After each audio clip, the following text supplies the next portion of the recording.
En 2049, ce sera les 100 ans d'anniversaire de la République populaire de Chine, et à cette date, la Chine veut devenir la première puissance mondiale. Pour atteindre son objectif, elle a mené et mène encore des stratégies habiles pour dominer les mers et océans. La Chine talonne les États-Unis et ne cesse de se renforcer militairement, une dynamique qui préoccupe beaucoup. Dans cette vidéo, on aborde juste les stratégies chinoises sur les mers et océans, car sinon, la vidéo aurait duré des heures. Bon visionnage.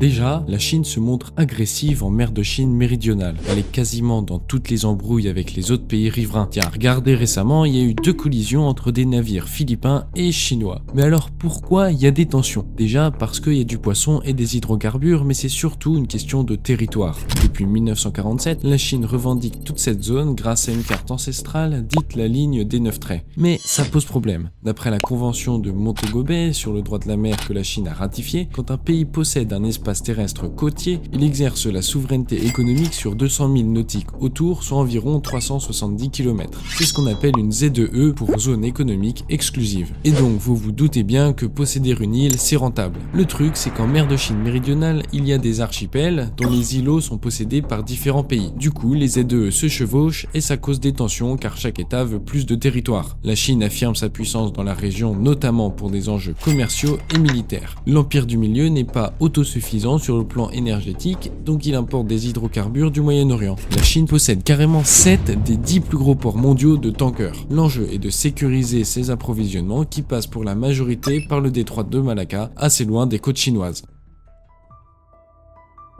Sur le volet militaire, il y a beaucoup de choses, mais c'est là que ça devient intéressant. En fait, la Chine se sent menacée par la double ceinture des Américains et de leurs alliés. La première est composée du Japon, de la Corée du Sud, de Taïwan, des Philippines et de la Thaïlande. La deuxième de l'Australie et d'autres pays autorisant les Américains à avoir une base militaire sur leur sol. Donc malgré ses 7500 km de frontières maritimes, la Chine a un accès restreint aux océans Indien et Pacifique, ce qui est très problématique. En mer de Chine méridionale et en mer de Chine orientale, la profondeur est insuffisante pour que les sous-marins chinois passent inaperçus. C'est pourtant tout le principe de la dissuasion nucléaire. Pouvoir répliquer n'importe quand, n'importe où, sans que personne ne sache où est le sous-marin. Accéder à ces océans permettrait à la Chine de devenir une menace pour ses rivaux, les États-Unis et l'Inde. En plus de raisons idéologiques, historiques et technologiques évidentes, l'annexion de Taïwan clairement affichée par Pékin permettrait justement de faire une brèche dans cette ceinture et d'accéder à des eaux plus profondes pour les sous-marins. Je rappelle que Taïwan est une démocratie, un territoire revendiqué de longue date par la Chine et surtout le leader mondial dans la construction de semi-conducteurs, des trucs essentiels dans tous les appareils électroniques. Donc c'est un bon plan pour la Chine, mais tant que Taipei est sous la tutelle américaine, ça va être compliqué. Les relations sino-américaines sont brûlantes à ce sujet. On se rappelle de la visite de Nancy Pelosi à Taïwan, ou celle de la présidente de Taïwan en Californie, où dans les deux cas, Pékin avait réagi par la simulation d'une invasion massive sur Taïwan. Bref, si la Chine veut Taïwan, si elle veut garantir sa sécurité et devenir numéro 1 d'ici 2049, elle doit absolument repousser l'influence américaine dans la région. Dans l'archipel des Spratleys, la Chine revendique tous les îlots. Quand ils sont submersibles, elle y construit des polders et des stations météorologiques, ou devrais-je dire des bases navales. Par exemple, regardons l'îlot de Fiery Cross Reef en 2020 et 2 ans après.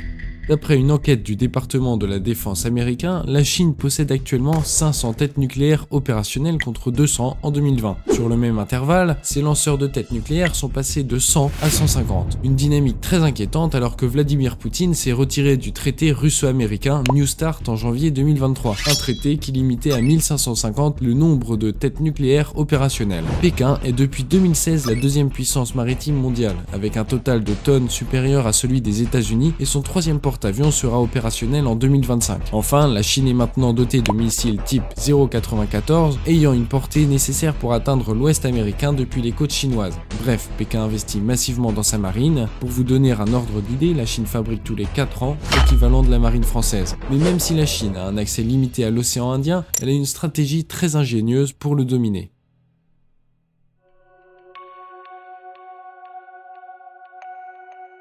Il faut savoir que l'océan Indien est la plus grosse autoroute commerciale au monde. Alfred Mahan, l'homme qui a théorisé le Sea Power, disait « Celui qui contrôle l'océan Indien contrôle l'Asie. L'océan Indien est la voie de passage des 7 mers du monde. La destinée du monde au 21e siècle sera déterminée par l'océan Indien. » En effet, 80% du pétrole et 70% des marchandises en direction de la Chine passent par l'océan Indien. Mais si la Chine sécurise ses approvisionnements en mer de Chine méridionale, elle doit faire de même dans l'océan Indien où le risque de piraterie est assez élevé. Pour ça, elle doit multiplier ses bases navales et ses ports le long des routes stratégiques. Vous allez me dire, comment la Chine peut avoir des ports au Pakistan ou dans le golfe Persique par exemple? Eh bien, il y a deux solutions. Soit elle construit, comme cette base ultra stratégique à Djibouti, ou alors elle use du ressort diplomatique pour louer des bails de longue durée, notamment des ports. C'est là qu'intervient le piège de la dette. La Chine a l'habitude de financer de gros projets d'infrastructure en Afrique et en Asie centrale, comme cette voie ferrée en Tanzanie par exemple. Bien sûr, c'est pas gratuit et la Chine fait du bénéfice avec les intérêts. Le truc, c'est que beaucoup de pays atteignent un niveau d'endettement critique et leur solvabilité dégringole. En gros, il y a de moins en moins de chances que le pays emprunteur puisse rembourser. On peut prendre l'exemple du Zimbabwe, dont l'endettement en pourcentage du PIB était de 48% en 2013 contre 82% en 2017. Bref, la Chine est créancière de toute l'Afrique et est quasiment le seul acteur à accorder des crédits dans cette région. Mais pour Pékin,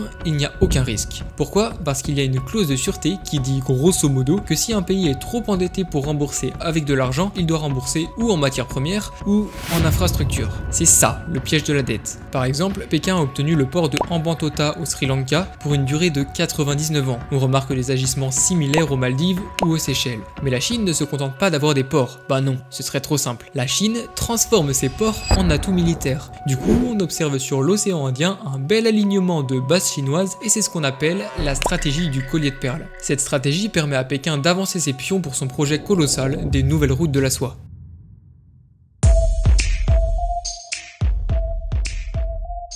Les nouvelles routes de la soie, qu'on appelle aussi la BRI, représentent un projet pharaonique annoncé en 2013 par Xi Jinping. Pourquoi la soie? Parce que c'était la marchandise la plus précieuse et ça rappelle l'époque des Ming où la Chine dominait le monde. Bref, il utilise beaucoup la symbolique de ses discours pour flatter le nationalisme chinois et donc avoir l'opinion publique dans son camp. Plutôt pratique pour mener à bien la BRI. L'objectif initial du projet est de créer un réseau d'infrastructures dédié au transport de marchandises reliant l'Asie à l'Europe en passant par l'Afrique et l'Asie centrale, ce qui ferait de la Chine le leader incontesté du commerce mondial. L'acheminement des marchandises se fera soit par bateau, soit par train, et donc pour mener à bien ce projet, la Chine utilise le piège de la dette et la stratégie du collier de perles. Elle mise aussi sur ses bonnes relations avec les pays africains. On a d'ailleurs remarqué depuis quelques temps que Pékin se faisait le porte-parole des pays en développement, comme elle a participé à la réconciliation entre l'Iran et l'Arabie Saoudite. Enfin, des compagnies portuaires chinoises achètent des parts de ports européens ou les achètent complètement.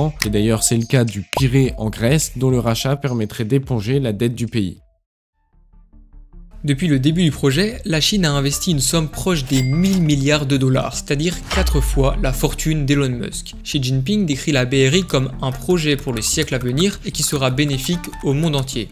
Ouais, depuis quand la Chine elle est altruiste comme ça? En vrai, elle a beaucoup d'intérêts personnels en jeu. Déjà, ça permet encore une fois de désenclaver la Chine qui voudrait, comme les États-Unis, maîtriser tous les océans. La BRI représente aussi des opportunités politiques, économiques et stratégiques pour faire contrepoids aux puissances indiennes et russes.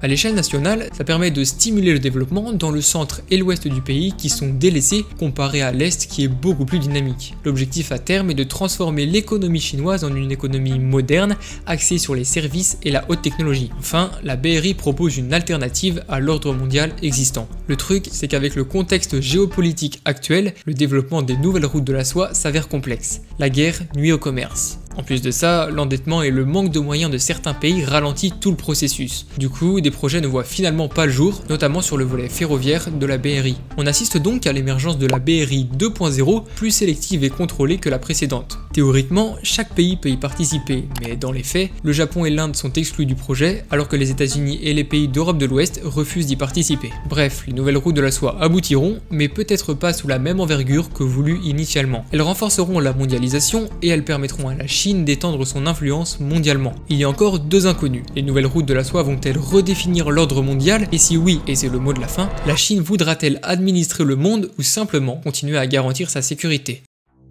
Merci d'avoir regardé la vidéo jusqu'à là. On a essayé de simplifier au mieux ce sujet qui est très complexe et pour lequel on pourrait citer des milliers d'exemples. On est très loin d'avoir analysé toutes les stratégies chinoises pour devenir numéro 1. Si les retours sont positifs, on pourra faire une partie 2 focalisée sur l'espace et les hautes technologies. Donc vous savez ce qu'il vous reste à faire.